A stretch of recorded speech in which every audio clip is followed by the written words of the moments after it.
পাবনা জেলা জনশক্তি ও কর্মসংস্থান অফিস শাখা কর্তৃক আয়োজিত পিডিও ট্রেনিং অনুষ্ঠিত। পাবনা প্রতিনিধি দবির উদ্দিনের পাঠানো তথ্য ও ভিডিও চিত্রে থাকছে বিস্তারিত।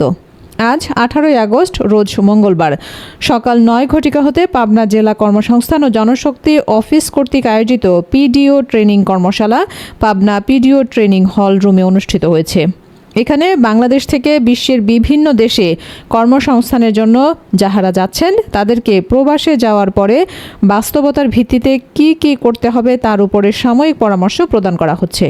কর্মসংস্থান ও জনশক্তি অফিস পাবনা জেলা সহকারী পরিচালক মুখলিসুর রহমান বলেন, আমরা এখান থেকে যারা প্রবাসী তাদেরকে কাজের উদ্দেশ্যে যেতে কোনো প্রকার সমস্যা না হয় সেই বিষয়ে নানা রকম পরামর্শ দিয়ে থাকি এবং বিদেশে গিয়ে প্রবাসীরা যদি কোনো প্রকার হয়রানির শিকার হয় তাহলে আমাদের কাছে লিখিত অভিযোগ করলে আমরা এজেন্সিকে তলব করে উভয় পক্ষের শুনানিত করে ক্ষতিপূরণ তুলে দেওয়ার চেষ্টা করি এবং প্রবাসী যারা তাদের পরিবারের কেউ যদি প্রতিবন্ধী থাকে তাহলে তাদের প্রতিবন্ধী কার্ডের ব্যবস্থা করে দেই। তিনি আরও বলেন, আপনার এলাকাতে যদি কোনো ব্যক্তি প্রবাসে গিয়ে ক্ষতিগ্রস্ত হয়ে ফিরে আসে অথবা এজেন্টদের মাধ্যমে প্রতারিত হয়ে থাকে তাদের সাথে যোগাযোগ করে আমার এখানে পাঠিয়ে দিবেন। আমরা সবসময় ক্ষতিগ্রস্তদের সহায়তা করার জন্য প্রস্তুত আছি।